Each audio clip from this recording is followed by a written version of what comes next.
Recently I was playing GT Online and I was playing the Quickie Farm missions. Believe it or not, I haven't played them before, so I thought like, well, let's try them.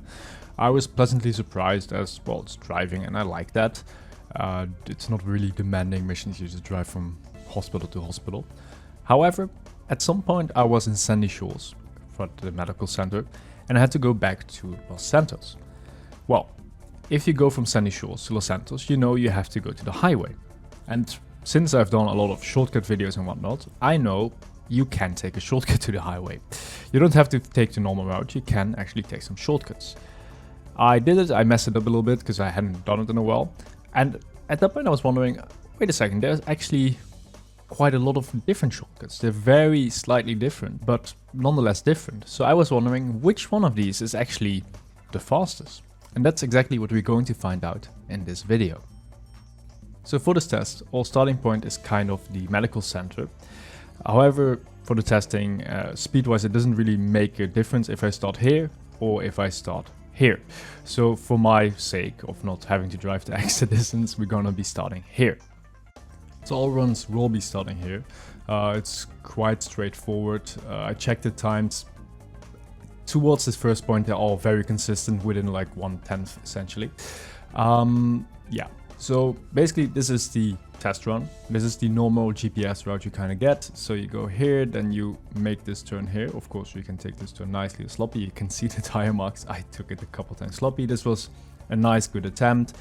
This is very doable. It's not a pixel perfect line, but it's a very good line. It's very good. This is how most people will do it if they just do it consistently and well.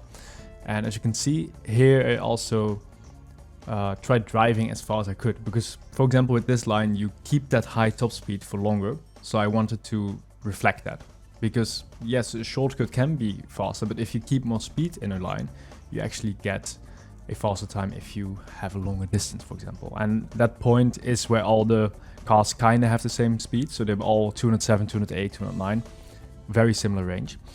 And as you see, our first run was 52 seconds, so that's kind of a baseline. Then we have the shortcut here, we get into this road, and then there's a lot of shortcuts. So this is the first one. Tried this one a couple of times. This one is okay, it's doable, a little bit risky. If you go full speed, you hit the bushes a bit, can go wrong from time to time. However, the guardrail definitely will catch you sometimes. It will cost you a little bit of time though. But this is generally relatively safe. If sometimes it goes wrong, you lose a couple seconds, but it's okay. And as you see, actually quite a lot faster already, like 5 seconds. So it's definitely recommended. Like so far, like if the other ones are also at the same time, I would definitely recommend them. This one, even if you crash, you might lose 5 seconds, but it's the same time essentially, and you have a potential of winning seconds, and it's quite easy to do. So that first one, definitely go for it. Then we have another one which, well, drives on this road a bit longer, so we can see we keep the speed here. Here you slow it down a bit. You can also full send it, but it's a bit inconsistent if you full send it. Maybe if you find the perfect line, you can kind of do it, but like it's a bit weird because there's a little bit of elevation change and a little bump. However, I found if you slow down a bit, it's super consistent. So this is one of the more consistent ones, I would say. And with that little slowdown, you can see that we are a little bit slower than the previous run, but still faster than the original run. So that one is a nice middle way that you can consider. Of course, like depending on what car you have, it also plays a big factor. If you have a really fast car, that last one could have been a very good one. If you have a very slow car, the first one is better because, well, you have less speed, so it's quite fine. Then we have this one, which is right in between. You go here and you go up, and you're on again. Lose a bit of speed because of the bushes. However, it's quite easy. This one is really easy. Like this one, very safe. Maybe if you have a really fast vehicle, you might go flying a bit, but just moderate speed a bit and you're gonna be quite good. It's really nothing crazy and it's very consistent. And this one is probably one of the ones I would recommend. It's only 4/10 slower than the other ones, and it's quite fine. This is the last shortcut. I'm showing it before I'm doing it. It's in between these two rocks. It gives a straighter line than the first shortcut, which is left of these rocks. But as you can see, it's just as wide as a car. So if you have a wide car, you can forget it. But most normal cars will fit through it.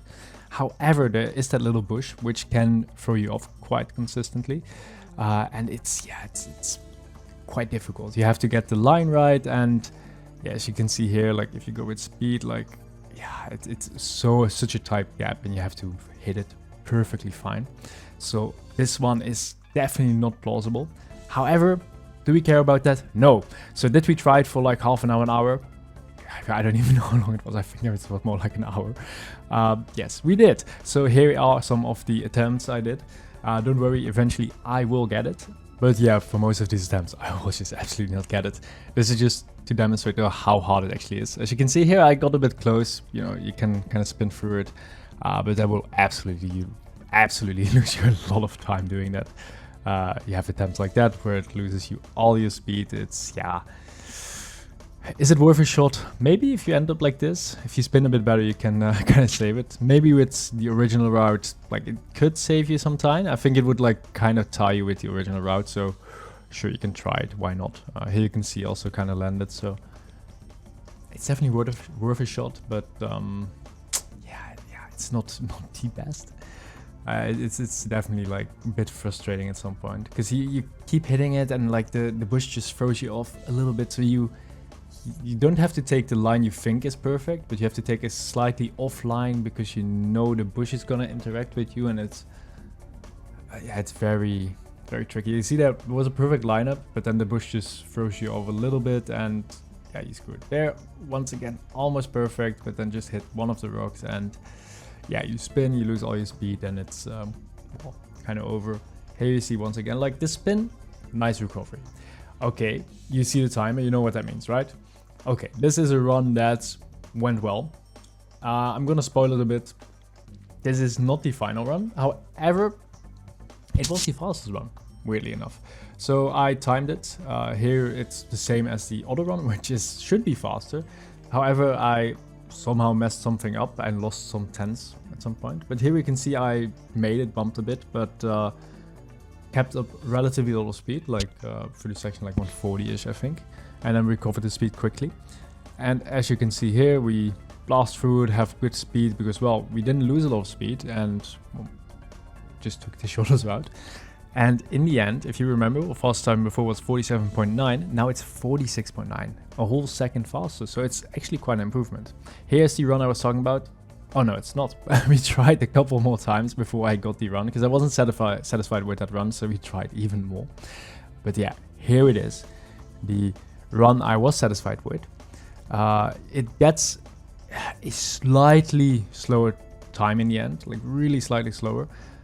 But it's mostly due to some mid-section stuff and late section stuff, I believe. Like here I got like a worse run. Like here I had a little slide and that cost me 4 tenths at this point. And this clean transition didn't make up 4 tenths compared to the other run.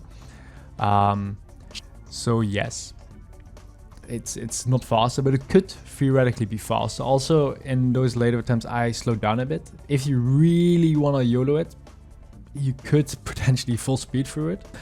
However, I found out that if you slow down a tiny bit, like just let go of the throttle before you get the gap, it's a bit more consistent. It's not crazy consistent, but a tiny bit more. So the potential for this is probably like 46.5, maybe low 46s. Yeah, 45 if you do all the other stuff faster, but then the other runs would also be faster. But yeah, in the end, do recommend it. Nah, it's fun thing to do, but just go for the other ones, which are a bit safer. Just also kind of debate what car you have. Like an off-road car will handle the last two a bit better, while a slower car will handle the very first one quite a lot better. And if you have a really fast car, just try and take, I think the last one is probably pretty good. First one could be good because you can accelerate quite quickly. But yeah, this was the video. I hope you enjoyed it and learned something. And well, next time I hope you take the very sketchy one. And don't forget to like, comment and subscribe.